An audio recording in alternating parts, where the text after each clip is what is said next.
Hello everyone welcome to blog with Sujata. आज मु आपन बहुत सुंदर रेसिपीटे आनी फास्ट टू एंड तक देखिले निश्चय जानीपारे। जदि मो भिडियोटी भल लगे लाइक शेयर सब्सक्राइब करेंगे। चलते रेसिपीटा स्टार्ट करवा। मु 250 ग्राम लंका नहीं लंका को धोईकी छाणिकी एमती पेपर रखी आपन चाहे टर्किश रे भी सुखई पारे। मु 3टा लेंबू नहीं लंकारु पानी छाड़ी गला पारे मुताको एक टाइप रो सब काटी नहीं पानी जेमती टिके भी न रुए पानी रहिले फंगस हो जिवो आचार खराब हो जिवो।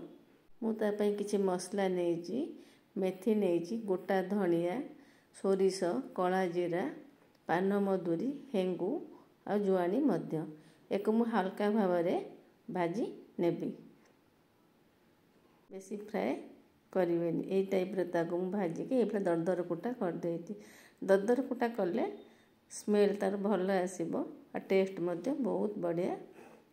तेल को मु धुआं बाहर पर्यंत फुटे नेली तापर ठंडा करी ताको मु लंका और मसला रे गोले नहीं लेंबू को मु एक टाइप रे चिपुड़ी देछि।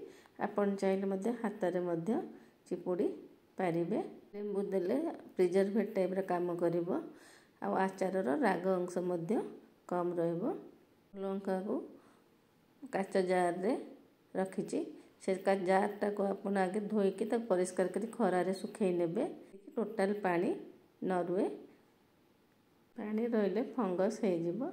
मु ताको 2-3 दिन पर्यंत एमती खरा रे दे देबी। देखो केते बढ़िया हेची कलर मध्य पूरा चेंज हो जाए बास्ना मध्य बहुत बढ़िया आसुची। अपने घरे रेसिपी को बनातु। Thank you.